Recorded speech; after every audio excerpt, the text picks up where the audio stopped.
সম্মানিত হাজিরিন, কুরবানি কেবল একটি বাৎসরিক প্রথা বা উৎসব নয়, এটি আল্লাহর দরবারে আমাদের তাকওয়া ও ভালোবাসার এক পরীক্ষা। আল্লাহ সুবহানাহু ওয়া তাআলা পবিত্র কোরআনে মুমিনদের জন্য একটি চিরন্তন মূলনীতি ঘোষণা করেছেন। সূরা আলে ইমরানের 92 নম্বর আয়াতে আল্লাহ তাআলা বলেন, লান তানালুল বিররা হাত্তা তুনফিকু মিম্মা তুহিব্বুন। তোমরা কখনোই প্রকৃত পুণ্য লাভ করতে পারবে না যতক্ষণ না তোমরা তোমাদের প্রিয় বস্তু থেকে আল্লাহর রাস্তায় ব্যয় করবে। কুরবানির পশুটি হলো আল্লাহর রাস্তায় আমাদের দেয়া একটি নজরানা।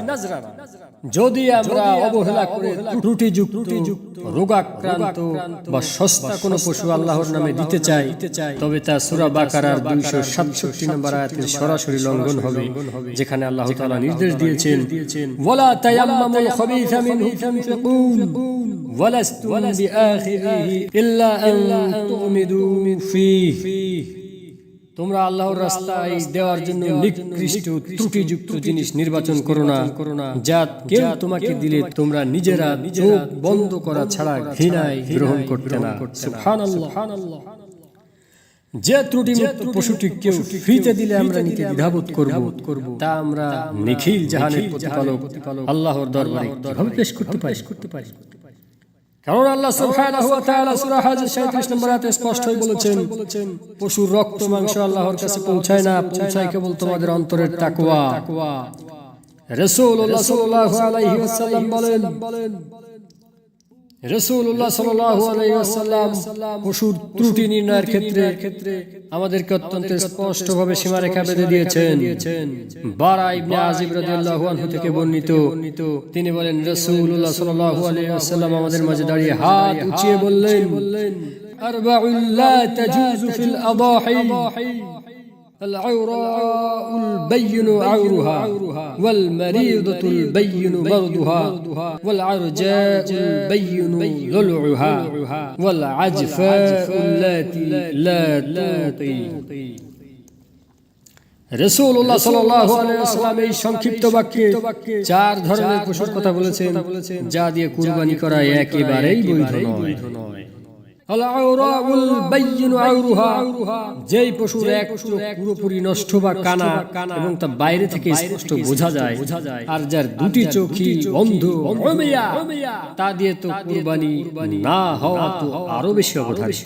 দুই, স্পষ্ট অসুস্থ পশু আল মারিদাতুল বাইয়িনু মারদুহা, যেই পশুটি এমন কোন মারাত্মক রোগে আক্রান্ত যা বাহ্যিকভাবেই প্রকাশ পায়, যেমন তীব্র চর্মরোগ, হোরা রোগ, পিঠে বড় ক্ষত বা এমন কোন ইনফেকশন যা পশুর মাংস স্বাস্থ্য নষ্ট করে দিয়েছে।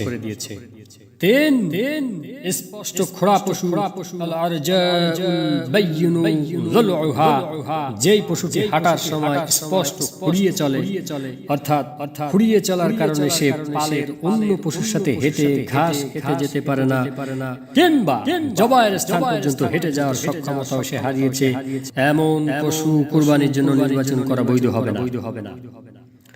চার,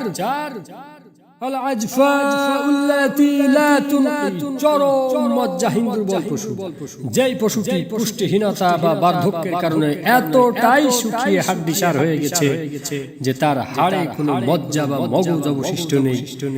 এই প্রধান চার ত্রুটির উপর ভিত্তি করে ওলামায়ে কেরাম বলেছেন, পশুর কান বা লেজের অর্ধেকের বেশি যদি কাটা থাকে কিংবা শিং যদি একদম গোড়া থেকে ভেঙে গিয়ে ভেতরের মগজ ক্ষতিগ্রস্ত হয়, তবে সেই পশু দিয়েও কুরবানি জায়েজ হবে না।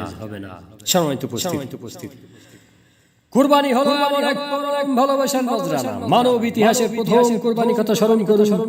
আদম আলাইহিস সালাতু ওয়াস সালামের দুই পুত্র হাবিল ও কাবিল যখন আল্লাহর দরবারে কুরবানি পেশ করছিল, হাবিল তার পালের সবচেয়ে সুন্দর, সুস্থ ও মোটা তাজা দুম্বাটি আল্লাহর জন্য ভালোবেসে উৎসর্গ করেছিল, আর তার কুরবানি আল্লাহ তাআলা কবুল করেছিলেন। অপরদিকে কাবিল অবহেলা করে কিছু নিকৃষ্ট নষ্ট শস্য উৎসর্গ করায় তার কুরবানি হয়েছিল প্রত্যাখ্যাত। কাজেই পশুর হাটে গিয়ে শুধু কম দামের পেছনে ছুটবেন না, আবার লোক দেখানোর মানসিকতা নিয়ে বেশি দামে বেশি সাজিয়ে মানুষকে দেখিয়ে এমন কুরবানিও পরিহার করতে হবে। সম্মানিত হাজির, নিজের কষ্টের উপার্জিত হালাল টাকা একটি নিখুঁত সুন্দর সুস্থ পশু আল্লাহর সন্তুষ্টির জন্য পছন্দ করুন। আল্লাহ সুবহানাহু ওয়া তাআলা আমাদের সবাইকে সঠিক সুন্নাহ মেনে কুরবানি করার তৌফিক দান করুন।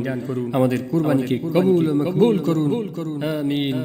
সুবহানাকাল্লাহুম্মা আশহাদু আল্লা ইলাহা ইল্লা আনতা আস্তাগফিরুকা ওয়া আতুবু ইলাইক।